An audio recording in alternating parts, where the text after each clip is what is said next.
ма балалар? Бүгінгі сабағымызды бастаймыз. Түгелміз ғой? Көңіл күйіміз қандай? Сабаққа барлығымыз дайынбыз. Ендеше үй жұмысына не берілді? Аярлайта ғой. Бізге 81-ші беттегі абай туралы пікірлерді, абайдың даналық сөздерін негізге алып, екі тапсырманы бір жолына бірге екінші тапсырма берді. Бізде бірінші тапсырма мен таныған абай тақырыбында хабарламалық эссе. Ал екінші тапсырма абайға қатысты мәліметтер жинап, тек қана көнерген сөздерден тұратын класс оқыңдар. Мен екінші тапсырманы. Жақсы, оқи ғой. Бізде абай, болас, би, шежіре, құн, салауат, медресе, молда, атшабар. Бұл сөздердің бәрі абайдың өмір сүрген кезіндегі сол ғасырдағы абайдың шығармашылығына қатысты, абайдың жазбаларында кездесетін сөздер. Бұлардың мағыналары: болыс, патша заманындағы ауыл аймақтың бастығы, әкімі; би, ел арасындағы дау шара шешетін әділқазы, ақсақал; құн, біреуді өлтірген адамның туыстары төлейтін өтеуақы; салауат, мақтау дұға; молда, діни сауатты адам, мұғалім балаларды оқытушы; медресе, діни мектеп, абай осында оқыған; шежіре, ру тайпалардың шығу тегін көрсететін жазба; атшабар, болыстықта бұйрық тасушы шабана. Жақсы. Бұл сөздің барлығы қандай сөздер қатарына кіреді? Көнерген сөздер қатарына кіреді. Ал жақын оқи ғой. Мен есімде тапсырмам біріншісін эссе. Абай Құнанбайұлы қазақ халқының мәңгі мұрасы, халқымыздың абыройы, тұлғасы. Ол бізге тек қана тамаша өлеңдер мен нақыл сөздерді қалдырған жоқ. Сонымен бірге терең ойды, парасатты, өмірді тәлім-тәрбиені аманат етіп қалдырды. Абайдың шығармаларымен танысқан сайын, оның әрбір сөзінің астарында тұрған тереңдікті тағы да таңғаласың. Балалар, Ақжанқының жұмысын тыңдадық па? Тақырып ашылған ба? Қорытынды ой бар ма? Баяндық па? Жарайды, енді қараңдаршы, бүгінгі жаңа тақырыпқа көшу үшін алдымен топқа бөлініп алайық. Сендердің алдарыңа мен деген сөзді қойдым. Әрқайсыңыз бір тұлғаңыз ойына мен деген сөз бар. Ал балалар қолыңыздағы мен деген сөзді ұстадық. Бұл әрқайсыңыздың тұлға екенімізді білдіреді. Және қазір бірінші осы топ тұрады, тұрамыз. Мен деген сөзден ойымыздағы бір қасиетті айтып шығамыз. Айта ғой. Мен ақылдымын, мен талаптымын, мен өнерге жақынмын, мен таланттымын, мен қамқорлымын. Жақсы. Мына топпен отыра қойыңдар, екінші топ тұрамыз. Мен досқа адалмын. Жақсы. Мен оқудан озатымын, мен шыншымын, мен білімге құштармын, мен шебермін, мен спортшымын. Жақсы. Тамаша. Енді үшінші топпен тұрамыз. Айта қояйық. Мен ақылдымын. Мен талаптымын. Мен білімдімін. Мен математикпін. Тамаша. Енді төртінші топ. Әнге тұрамыз. Айта қойыңдар. Мен жүрегі кең адаммын. Мен спортқа жақынмын. Мен оқу озатымын. Мен математикаға жақынмын. Әрқайсымыздың керемет ойымызда қасиетіміз бар екен. Ал енді байқасаңдар, осы мен деген сөздің артында суреттеріміз бар. Солай ма? Ал қандай сурет бар екен? Домбыра. Домбырасы барлар көтереміз, қолды көтереміз кәнекей. Ал екінші қандай сурет бар екен? Майшам. Домбыра біздің ұлттық аспабымыз. Солай. Ал шамшырақ ше? Шамшырақ. Ол не? Айта ғой. Майшам деген ол майшам. Ол абай бала кезінен бастап түні бойы шығармалар жазған кезде шамшырақтың зарарын қосып біріктірді. Жалпы кезінде бізде ақын жазушыларымызды ұстаған шамшырағы. Бұл бүгінгі өмірде бізге тіпті қараңғыда жарық жол көрсететін деп теңеу сөздер айтып жатамыз. Ал екінші, үшінші кітап. Ал кітап.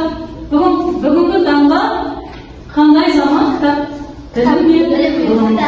Кітап. Төртінші қаламсақ, қылқалам. Ол да қылқалам біздің айта қойыңыз. Абай атамыздың жазған қылқаламы. Жарайды, жақсы. Алдыңыздағы суреттерден байқадық. Ал ендеше балалар осы суреттер бойынша топқа бөлінеміз. Бірінші топқа қылқалам, екінші топ кітап, домбыра, жоғарыда топқа шамшырақ. Орнымыздан тұрып, сөйлеу бойынша орналасамыз. Кесілесіз. Балалар топқа бөлініп орналасса, ендеше бері қараймыз. 4 кітапшаны байқап тұрмыз, иә? Осы 4 кітапша, демек 4 топтан бір оқушыдан маған келу керек. Кім келеді екен? Айсұлтан, келе ғой.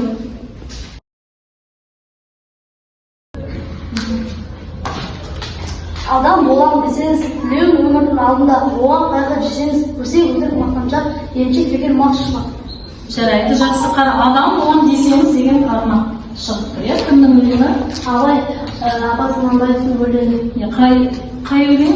Бұл Абай мақтанбай. Отыра ғой. Ары қарай, тағы да арай келе ғой. Тез-тез. Ал кітаптардай ғой. Ақ киімді денелі, ақсақалды, соқыр мылқау танымас тірі жанды. Үсті басы аққырау, түсі суық, басқан жері сықырлап келіп қалған. Жақсы. Басқан жері сықырлап келіп қалған. Абай атамыздың сөйлеген. Келесі кітапты таңдауға бізде диас шығам деп келе ғой. Әшемпаз болма, өнерпаз болсаң арқалар, сенде бір кірпіш дүниеге кетігін тапқа барқалар. Жақсы. Міне есімізге түсірді. Отыра ғой. Әсемпаз болмай ағылген. Ол да Абай атамыздың өлеңі. Мына топтан кәдекей Айбеке шыға ғой. Мен жазбай өлеңді ермек үшін, жоқ барды ертегіні термек үшін, көкірегі сезімді тұрамды жаздым үлгі жастарға бермек үшін. Жақсы. Мінекей, бұл да Абай атамыздың өлеңі. Демек біздің бүгінгі тақырыбымыз міне балалар, алдымыздағы тұрған суретке байқасаңдар, бүгін біздің де тобымыз осы суретке қатысы бар топтан табылды. Яғни бала абай, жас абай, дана абай және жас ұрпақ тобы. Жаңа біз айттық, бүгінгі тақырыбымыз Абай атамызда. Бала абайдан дана абайға дейін тақырыбы дәптерімізге жазамыз.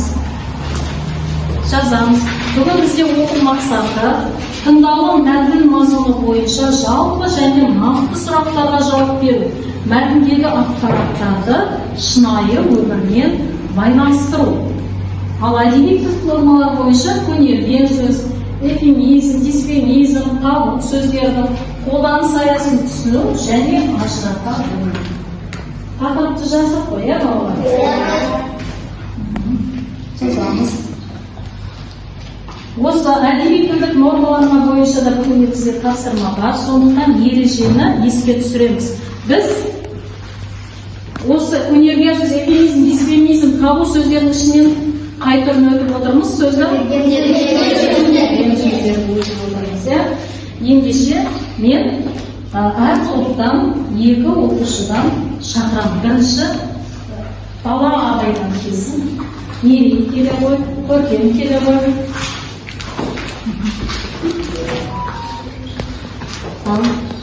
Бір ой өрнекті қараймыз, міне жерде байқасаңдар балалар, ой өрнек келе ғой, Көркем. Ой өрнек, ол да біздің ұлттық құндылықтарымыз. Солай ма? Ал қандай тапсырма деп Батыр қолына найзасын алып, сауыт сайманын киіп жорық аттанды.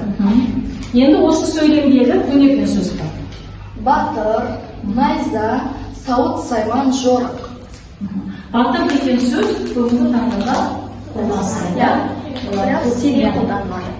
Найза, сауыт сайман жорық. Келісеміз ба? Көркем. Жақсы, отыра ғой. Архаизм дегеніміз не? Халықтың тұрмыс тіршілігінде, салт санасында, әр дәстүрінде қолданылатын, оның сол жерде қолданылатын жаңа сөздерде ескіріп, сирек қолданылатын сөздерді архаизмдер деп атаймыз. Көнерген сөзді бір түрі, архаизм. Жақсы, өте жақсы. Төс бетінен бағалай. Мерейді. Келесі топтан келе ғой, Нұрайы. Ақ жақтың келе ғой, Мерей.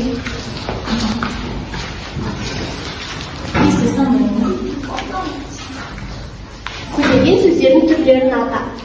Архаизмдер тарихи сөздер. Яғни көнерген сөздің Көне сөз, әрқайсысын тарихи сөздер жақсы. Хан, би, жаушы, нөкер, сардар. Бұл жаңа айтылған көне сөздің қай түріне жатыр? Абай мен Тарихи сөздерге жатады. Жақсы, отыра қой. Ары айтағанда, мына жақтан неге ол келеміз, келе отырған аяқ ол кесестен ойлайсыз ба? Көнерген сөздер дегеніміз не? Көнерген сөздер дегеніміз тарихи жазбаларда кездесетін, сирек кездесетін сөздер, немесе қоғамнан шығып кеткен, қазіргі таңда айтылмайтын сөздер деп аталады. Көнерген сөздердің екі түрлері бар. Архаизмдер мен историзмдер. Историзмдер дегеніміз былайша айтқан кезде тарихи сөздер. Тарихи сөздер өте жақсы. Ары айтқанда Хан ордасына жиналған нөкерлер би сөзін тыңдады. Бері қарап тұра қой. Ал бұл жердегіде көне сөздерді айта ғой. Хан, нөкерлер, би. Қай түріне жатады? Тарихи сөздер. Дұрыс, тарихи сөздерге жатады. Ары айтқанда қай топтан шыққан жоқпыз? Келеу жоғары топтан кел, нұрбек кел, самал кел.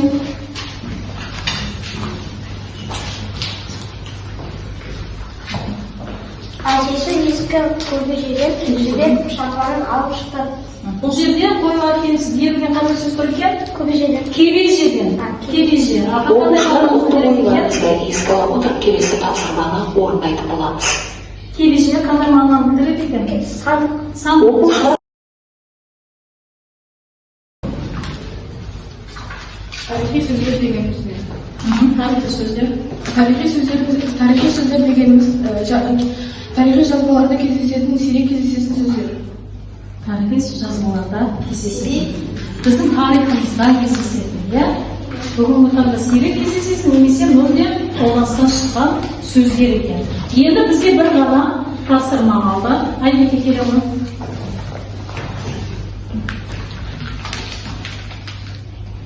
Сауыт толыға сөздердің мағынасы.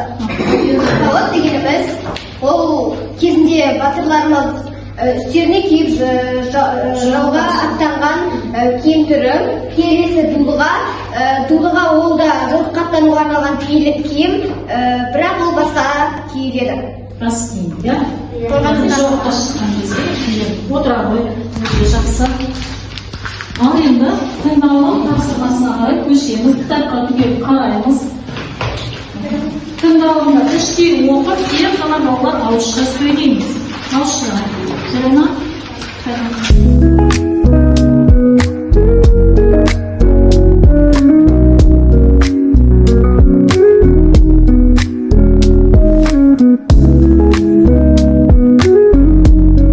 Ал енді мәтінді оқып болсақ, қандай ақпарат алды?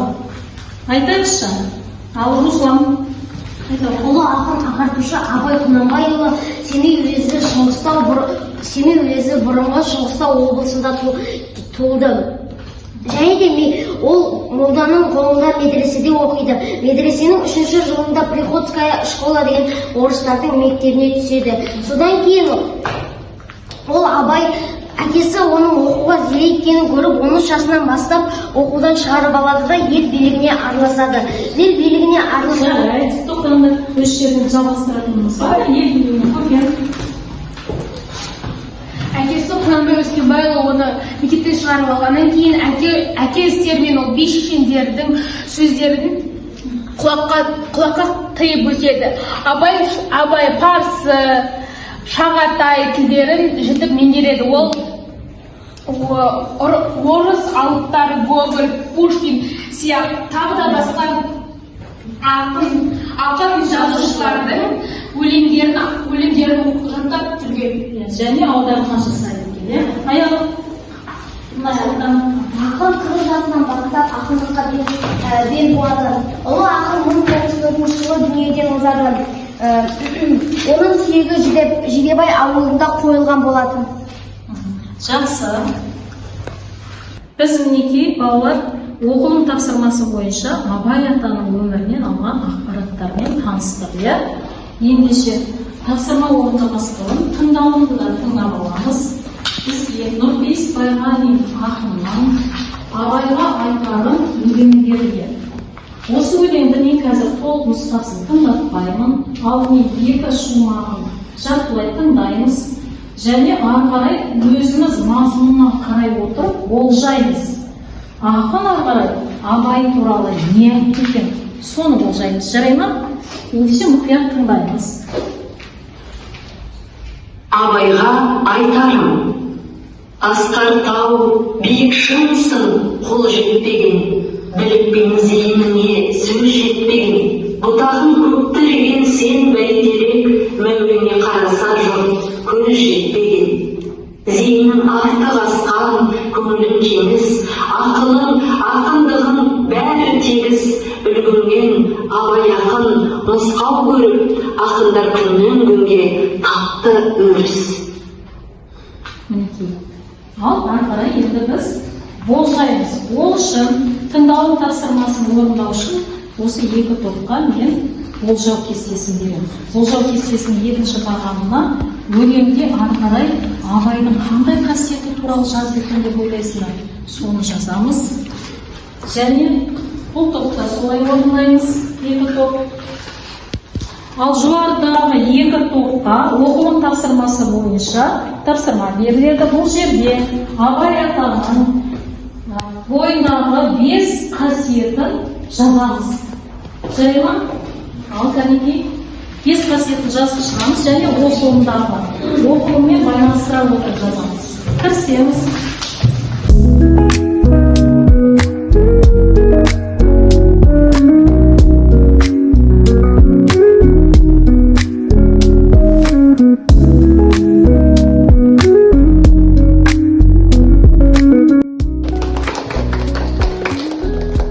Уақыт бітті. Ендеше тыңдалым тапсырмасы бойынша болжау кестесіне балалар не жазды? 14-ші. Ал ақын ары қарай не жазды екен абай туралы? Біз жалпы абайдың өлеңдерін сүйіп тыңдаймыз. Себебі абайдың әр сөзі бізге ой салады. Абай өлеңді жастар тәрбиеленсін, білім алсын, заттың қадірін түсінсін деп жазған. Сондықтан да абайдың өлеңдері бізді бастан аяқ тәрбиеледі. Өлеңде абайды қазақ еліне қалдырған мұрасын мадақтайды. Абайдың ақылдылығын, бәйтерек секілді қол жетпейтін білімі бар екенін айтылған. Абайдың ешқандай ақылға жетпейтіні туралы, абайдың шешендігі туралы айтылған. Демек, абайдың өлеңдері, шешендігі және сол өлең арқылы жас ұрпақтың тәрбиесіне үлес қосқан дана абай туралы жырлайды деп ойлаймыз. Өте жақсы. Ал мына болжау кестесіне не дейді? Абайдың көңілінің тегістігі, бірде-бір құдыр-бұдыр жоқ екендігі, биік теректің шыны екендігі, өзге ақынның бой түзейтіндігін қараса көз жетпейтінін айтады. Көңілді тұңғиықтай тазартатыны айтылған. Абайдың өзі өлсе де сөзі өлмеген. Тамаша. Ал мінекей өте жақсы. Керемет. Ендеше оқылым тапсырмасы бойынша абайдың бойындағы қандай қасиеттер санамалар жаздық екен, көрейікші. Балабай. Біздің абай атамыз зерек болған, екіншісі сөзге шешен болған, үшіншісі білімге құштар, төртіншісі дана болған, бесіншісі ұлы ақын болған. Жарайсың, өте жақсы. Ерте назала қой. Арғы топты да көрейік. Бүгін бұлардың алдымызға басқаша қасиет жазмашы. Сөзге шешен, зерек, аудармашы, ағартушы, ұлы ақын. Тамаша. Өте жақсы. Жарайсың. Осылан. Неге саған да түспейді. Әнеки бұрынғы абай атамыздың ұрпағы осындай өзінің өлеңдерімен мәңгі сақтап келеміз. Ендеше біз қазір ары қарай тыңдалымды шынында да айтқан болжауға сәйкес пе екен, соны тыңдайық. Үлгінде сөз өлген жоқ, абайға ешбір ақын теңелген жоқ. Мәңгілік бүгінгідей сенің жырың, ескіріп айтқан өлең көнілген жоқ.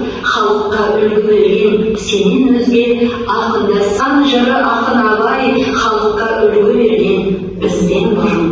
Мақпалдай қалың өлең секілденіп, тыңдатқан астанаға жырдың түрін, халықтың қамы үшін жырға өткен, сайратып шын шежіре. Мінекей балалар, біз оқылым, тыңдалым тапсырмасы бойынша және ана сабақтың басынан Абай атаның өлеңдерін еске түсіріп жатырмыз, иә? Ал бүгінгі жас ұрпаққа Абай атамыз қалай тіл қатады екен, тыңдайықшы. Амансыңдар ма балалар?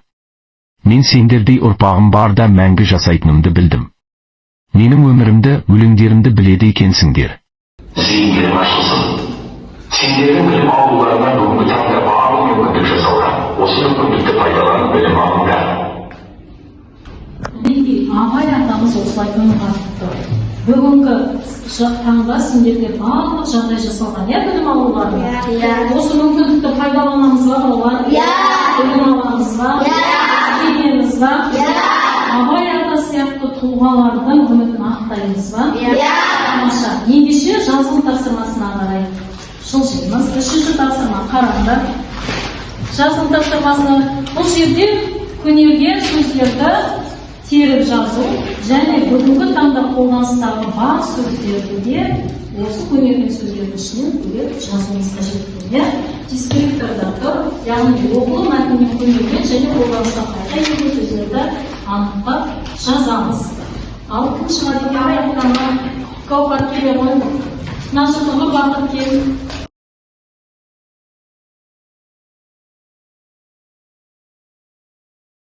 Көнерген сөздер шағатай, болыс, молда. Шағатай дегеніміз тіл, қолданыстан шығып кеткен тіл. Ал болыс деген ауданда басқаратын адамды айтамыз. Молда деген дінді уағыздайтын адамдарды айтамыз. Қолданысқа қайта енген сөздер бұл мәтінде медресе, би, ғибрат. Медресе дегеніміз діни мектеп, би дегеніміз шешендердің шешені. Ол қазіргі таңда судья деген мағынаны береді. Ғибрат дегеніміз өсиет өнеге. Несіндерді тексердім. Ендеше топтық жұмыста қандай тапсырма бар екен? Бірінші топ комикс жасады. Абайдың өмір жолы туралы несіндерге суреттер беремін. Яғни бұл жерде суреттер құрастыра отырып, ертегі үлгісінде әңгімелеу. Бұл жерде бізге бала Абай тобына беріледі. Екінші тапсырма диалогтастыру, яғни жас Абай. Естірсіңдер ғой, жас Абай тобы бала Абай мен дана Абай арасындағы әңгіме, сұхбат басын. Бала Абай мен дана Абайды сұхбаттастырасың. Түсінікті ғой, иә? Ендеше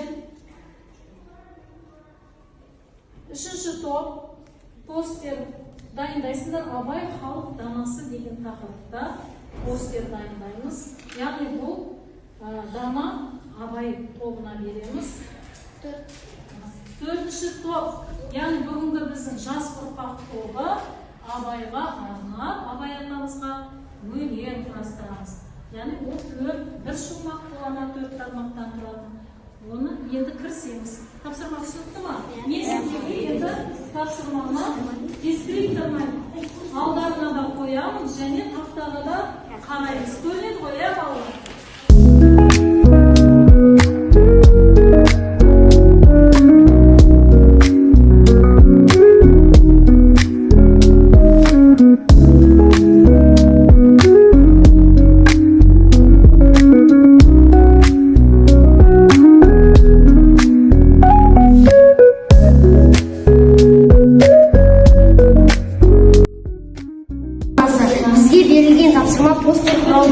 Постерімізді көтереміз. Біз кластер үлгісінде көрсетіппіз, ал айта қойды. Абай халық данасы, саяси қайраткер, ақын, ағартушы, аудармашы. Өзінің жас ұрпаққа өзінің өлеңдерімен тәрбиеге шақырды. Және де Абай халық данасы, елдің қамын ойлады. Философ, көптеген кітаптары болды. Кітаптарын алып, халықтың данасы болатындай тағы не істеді? Абай атамыз, ойымыз толықтырып жібереміз. Абай өзі 45 қара сөз жазып, ертеңгі басқа да жас ұрпаққа өміріне шам шырақтай жол көрсетсін деді. Бағана байқасаңдар, біз шам шырақпен деді. Солай ма? Алдымызда кітабымыз деді. Самал толықтырасың ба? Сонымен қатар Абай сонымен қатар абай атамыз ол сол кездегі адамдарға және қазіргі ұрпағымызға өлеңмен тәрбие беріп және де ненің жақсы ненің жаман екенін түсіндірген. Бүгінгі өмірде де Абай атамыздан өлеңдері, қара сөздері өзекті екен, иә? Ал келесі топ қайда? Жас Абай тобы. Жас Абай тобы оларға ерекше тапсырма берілген болатын, иә? Бала Абай мен дана Абайдың әңгімесі, сұхбат жасайды деген сал. Ассалаумағалейкум. Уағалейкумассалам. Ата, мен сіздей жетістікке жетемін деп ойламаппын. Мен бұл атақты аламын деп ойламадым. Бұл атақты маған халық бағалады. Себебі менің, яғни сенің кезінде білім алып, ғылымға деген жақындылығымның әсерінен осындай жетістікке жетіп отырмын емес пе? Керемет, осындай жетістікке жету әркімнің қолынан келе бермейді емес пе? Сау бол. Сұхбатта дана Абай өткен өмірін бағалайды, өкінбейді, иә? Себебі сондай биік шыңға шығып. Сендер сұхбатты қалай жалғастырар едіңдер? Қандай сөздерді ой қосар едіңдер? Мен бұл сұхбатта Абайдың екінші кезінен бастап дана Абайға дейін жеткен жолдардың сол жаңағы жас Абайға айтып беремін. Айта ғой. Мен бұл сұхбатты Абайдың сөзбен жалғастырғым келер еді. Осы бетінен қайма. Әрі қарай оқуыңды жалғастыра бер деп жалғастыра бер. Дана Абайға, бала Абайға, өткен бала Абайға, ол кейінгі ұрпақ үшін айтылатын сөздер. Өстіп сұхбатты жалғастыруға, дамытуға болады. Ендеше біз сабағымызды қорытындылап, алдыменен құқықтар өзара бағалағанымыз, байқасаңдар нақтада бізге төмен жақта бүгінгі жас ұрпақ тобы тұр, иә? Одан кейін бала Абай тобы тұр, шыңға шығып бара жатқан жас Абай отауы тұр, және ең жоғарғы дана Абайдың отауы тұр. Яғни біздің ұлттық құндылықтарымыздың көрінісі ретінде байқасаңдар киіз үйлеріміз тұр. Сол кезеңді суреттейтін. Бүгінде біз бұл құндылықтарды сақтап жүрміз ба? Ендеше әр топ қолымыздағы жұлдызшамызды әкеліп, қай топқа сол жұлдызшамды қоясың және не себеппен? Кәнекей, солай бағалайық. Кім келеді? Келе ғой. Аяғын сөйлей бер. Қай топқа қоясың? Мен бұны бала Абайға қоятын едім. Бала Абайға, ал себебі? Себебі бала Абай олардың шығармалар, олардың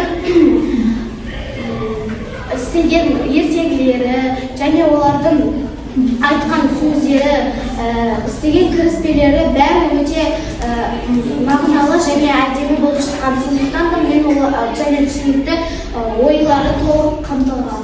Жаңа ертегіге қатысты, шынында да ертегі стилінде әңгімелеп берді, ал қоя ғой, ары тез-тез келіңдер. Келе ғой, жылдамдарыңдар, сендерге келе беріңдер. Келе беріңдер, жұлдызшамызды алып келе береміз, жылдамдарыңдар. Мына жас Абай тобы да келділер. Мен бұл жұлдызшаны бала Абай тобына қоятын едім. Себебі олар өлеңнің ұйқасын келтіре білді. Өлеңдерінің шумақтары, тармақтары әрқайсысы бір-біріне өзара байланысты болып бірақ ол балаға емес, ол жас ұрпақ болды. Жас ұрпақ болды. Бүгінгі жас ұрпақ. Абайға арнау өлеңін бағалап тұр екен. Сендер тез келіңдер. Абаймен бәрі. Келіңдер. Мен бұл жұлдызшаны дана Абай тобына бергім келіп тұр. Олар өлеңдерін белсенді ұйқастырып, өте жақсы белсенді қатысты. Заманға көп дегеніміз жасырмақ па? Жасырмақ тобы. Жасырмақ тобы. Өлеңіне де болса, жасырмақ тобы.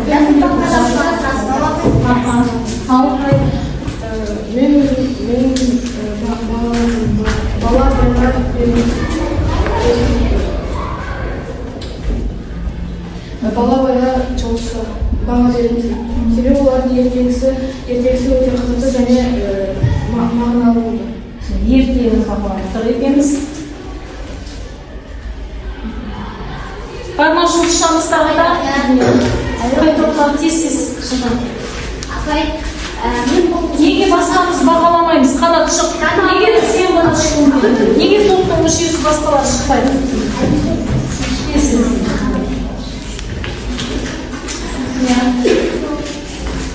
Мен бұл тұңғышаны Дана Абай тобына беремін. Себебі оның олар постер қорғады жаңа. олардың постері өте жақсы әрі мазмұны түсінікті болып шықты. Абай халық данасы тақырыбында постер қорғады. Халық данасы екенін мысалдармен дәлелдей алды. Байқадың ба жаңа? Халық қойылды жұмысшандар. Талда барма жұмысшаныз тез. Нұрдәулет кел. Тез жұмысшан. Мен бұл жұмысшаны Тез. жас ұрпаққа берер едім. Себебі олардың өлең жұмақтары бір-бірлеріне өзара ұйқасады, ұйқасын табатынды. Сол себептен мен Жас ұрпақтан, иә? Бәріне өлең ұнақты ғой. Нұрдәулет. Қай тоққа бередің?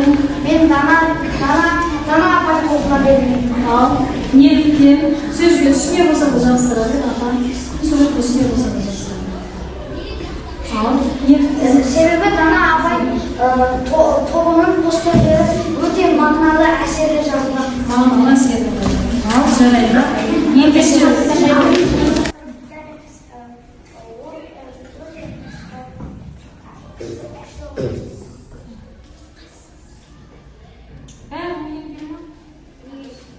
Абай тобына беремін. Себебі олардың сұхбаты жақсы жазылған. Және де көркем сөздер көп. Қолданған, иә? Сөз болмаған. Ал, ары қарай. Руслан, Мен өз жұмысымды жас Абай тобына беремін. Себебі олардың жазған тапсырмалары өте керемет болды. сұхбаты ғой, иә? Міне сөйтіп біз қазір байқасаңда барлық топ Дана Абайда, Жас Абайда, Бала Абайда 2 жұлдызшаға ие болыппыз да, 3 жұлдызшаға ие болған. Жас ұрпақ. Ал бұл жерде мінекей балалар, біз сабағымызды осымен аяқтаймыз, кері байланыс жасаймыз. Осымен сабағымыздың соңына келдік. Сабаққа кері байланыс бере кетіңдер оқушылар. Осымен сабағымыздың соңына келдік. Барлығы түсінікті болса, жасыл түсті, сұрақтардың бар болса, сары түсті, егер түсініксіз болса, қызыл түсті басамыз. Бүгінгі сабақта кім қалай түсінген? Келе қойыңдар.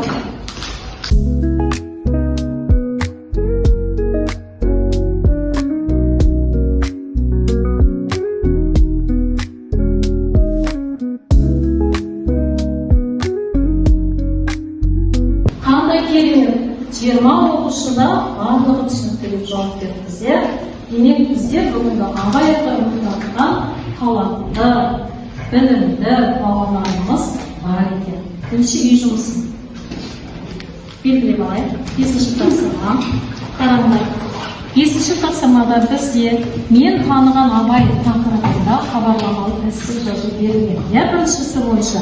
Екіншісі бойынша Абайға қатысты мәліметтерді жинақта өзімізді ізденіп, яғни көнерген сөздерді қатыстыра отырып, кластер құрып келеміз. Және арамызда ақын жанды өлең жазам деген балалар болса, Абай атамызға арнау өлең жазып береміз. Жарай ма? Ендеше мен де өзімнің сендерге бағамды берейін. Яғни бүгінгі сабақта жақсы қатысқан оқылым тапсырмаларында жазылым және ережемізді айтып қатысқан оқушыларға баға беремін. Мына Дана Абай тобына бізде Руслан өте жақсы қатысты, иә. Нұрбекте, Айсұлтан да Абай атаның өлеңдерін жаттап берген. Самал, Гаухар, бұл топтағы 5 оқушы да өте жақсы қатысты. Бала Абай тобындағы Мерейге жаңағы байқасаңдар, біз алғашқы кездегі ойынымызға, яғни сұрақтарға жауап берді. Бүгінгі оқу мақсатымыздың өзі де сұрақтарға басым назар аудардық қой, байқасаңдар. Көркемде өте жақсы жауап берді. Арайда өлеңді біледі екенбіз Абай атамыздың жақсы. Еркемаз да жақсы бұл жерде. Нұрдәулет те жақсы. Ал мына топтан Ақжарқын, Есеннің танып отырған Айбике, Нұрайым, Аяулым, Нұрбақыт жазылым тапсырмасы бойынша қолданысқа енген сөздер туралы дұрыс ақпарат бере алды. Ал мына топтан, яғни жас ұрпақ тобынан Диас өте жақсы қатысты, Қанат та өте жақсы қатысты. Екі аяулы қызымыз да байқасаңдар өте жақсы қатысты. Демек, осы бетімізден қайтпай, Абай атамыз айтқандай талапты болайық, еңбекқор болайық. Жарай ма? Сендерге алдағы уақытта сәтті тілеймін. Рахмет.